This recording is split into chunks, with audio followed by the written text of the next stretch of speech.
More than 100 million Americans are breathing dangerous air right now. And the fires causing it? Most of them aren't even burning in the United States. We are talking about one of the most widespread smoke events this country has seen since the summer of 2023. Air quality alerts stretching across as many as 18 states, from Minnesota all the way to New Hampshire and down to Virginia. And today, Sunday, the 20th of July, 2026, it is not over. A new wave of smoke is already pushing south across the border. Here's where things stand. New York City just recorded its worst air quality in 3 years.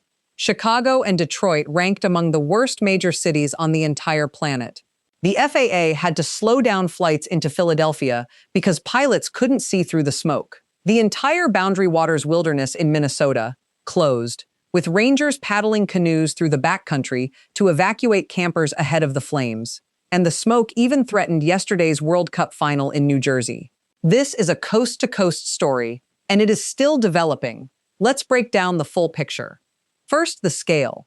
Across Canada, more than 800 wildfires are actively burning. So far this year, Canada has recorded over 3,500 fires that have burned through 2.3 million hectares of forest.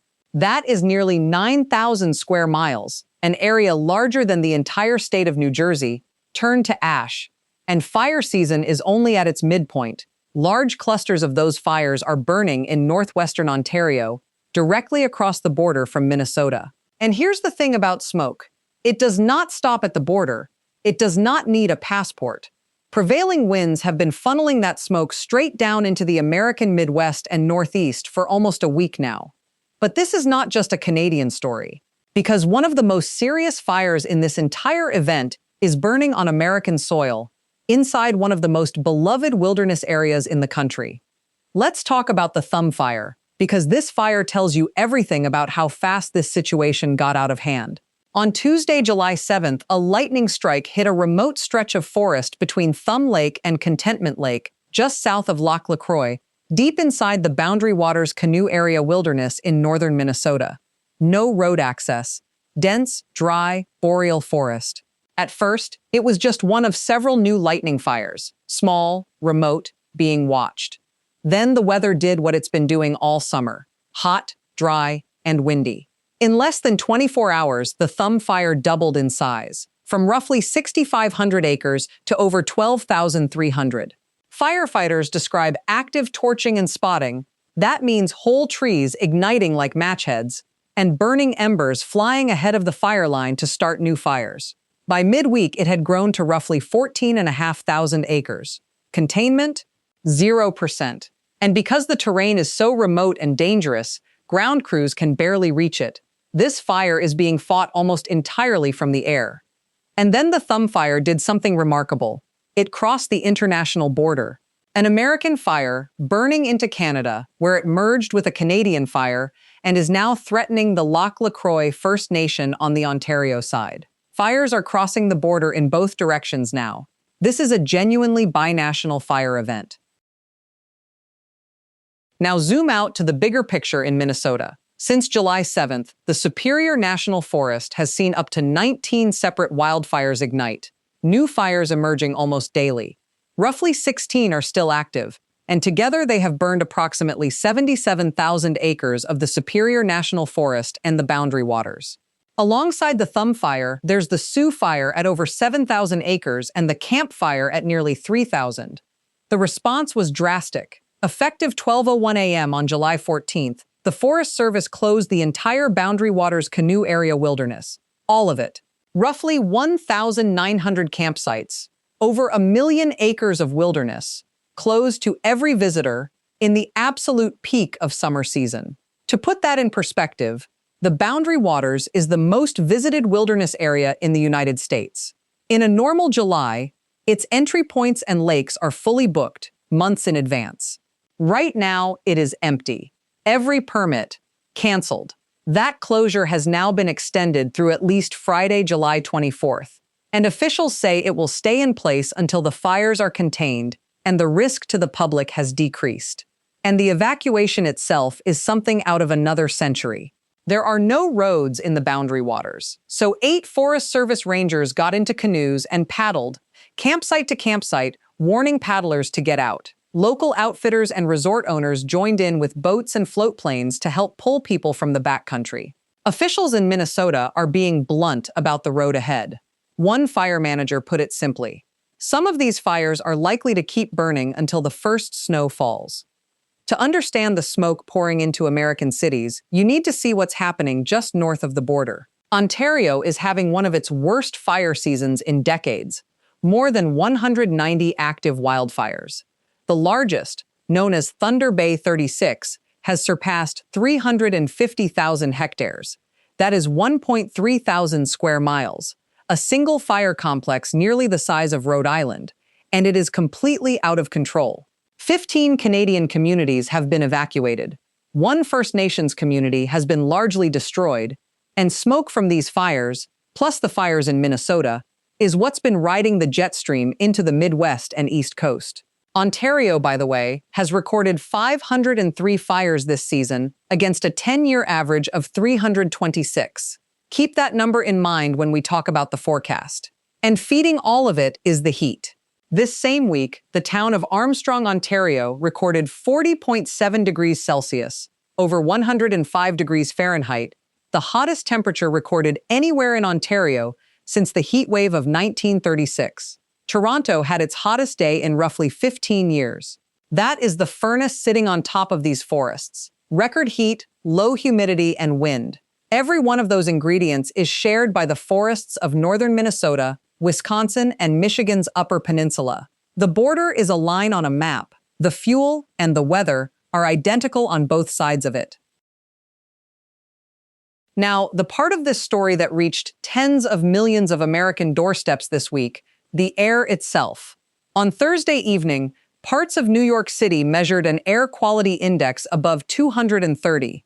That is deep in the very unhealthy range. The worst air New York has breathed in 3 years, since the infamous Orange Sky event of June 2023. A widespread haze settled over New York, New Jersey, Pennsylvania, Ohio, Connecticut, Rhode Island, Delaware, and Maryland.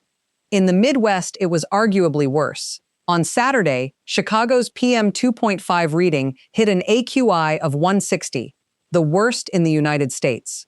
Detroit came in right behind at 136, seventh worst among major cities in the entire world that day, and Detroit spent Friday under a code purple, very unhealthy air quality designation. Milwaukee, Minneapolis, Cleveland, all under alerts. At the peak, more than 120 million people across the Midwest and Northeast were under air quality warnings simultaneously. What does that number actually mean for you?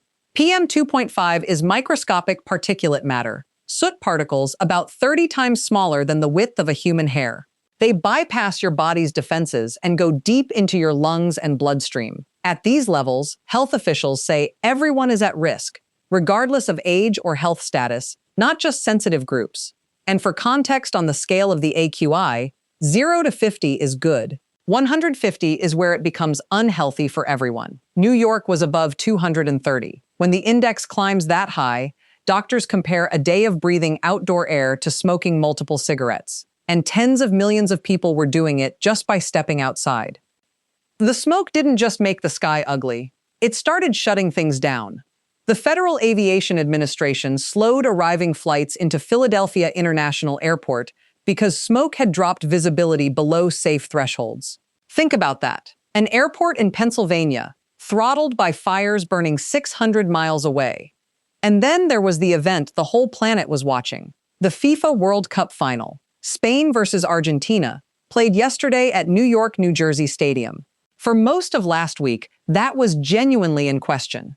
Air quality around the stadium had spiked into unhealthy territory, and FIFA was facing questions about whether the biggest sporting event on Earth could safely go ahead. In the end, a line of powerful storms swept through Saturday and scrubbed the worst of the smoke out of the sky just in time. Federal forecasters called it a major improvement. The final went ahead, but the fact that wildfire smoke nearly compromised a World Cup final in New York tells you everything about the scale of this event.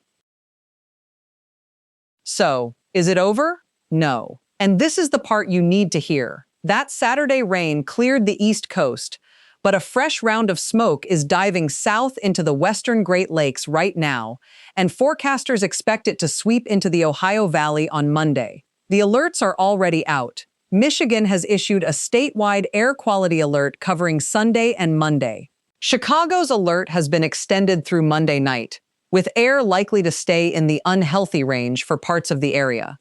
Wisconsin has a statewide PM 2.5 advisory running until at least noon Monday, with readings expected to reach orange, and in some areas purple, very unhealthy. Nearly every air quality forecast sector in Illinois is expected to hit unhealthy for sensitive groups or worse on Monday. And the bigger picture is not reassuring either. The fire weather over the source regions, northern Minnesota and northwestern Ontario, remains hot, dry, and windy. Officials on both sides of the border are saying the same thing. No containment timeline for the biggest fires. As long as they burn, every wind shift out of the north means another smoke wave for American cities.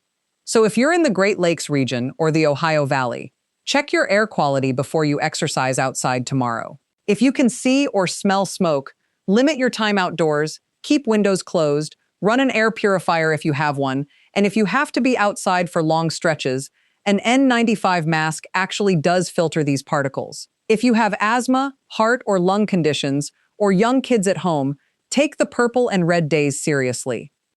Before we wrap up, I want to take a moment on what this means for the people living it.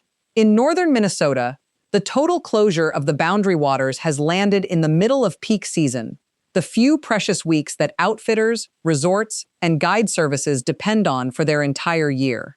Trips planned for months, canceled overnight, small family businesses watching their busiest season disappear into the smoke. And across the border, entire First Nations communities have been displaced, with one largely destroyed. There are no reported fatalities in these fires so far. And after everything you've just seen, that is genuinely remarkable. And it's a credit to the crews and volunteers working around the clock on both sides of the border. So, here is where things stand as of Sunday, July 20th, 2026. Over 100 million Americans under air quality alerts this week across as many as 18 states. The Thumb Fire, 14,500 acres inside the boundary waters, 0% contained, and burning across the Canadian border. 77,000 acres burned in the Superior National Forest. The entire Boundary Waters wilderness closed through at least July 24th. New York's worst air in 3 years. Chicago and Detroit among the worst air on the planet. Flights slowed into Philadelphia. And a new smoke wave arriving across the Great Lakes and Ohio Valley through Monday. This is a developing situation, and I'll be covering it with updates as conditions evolve. For real-time air quality where you live, check airnow.gov. That is the official source and the one to trust. If this breakdown was helpful, like and subscribe, and turn notifications on so you don't miss the next update. Stay safe out there, and keep an eye on the sky.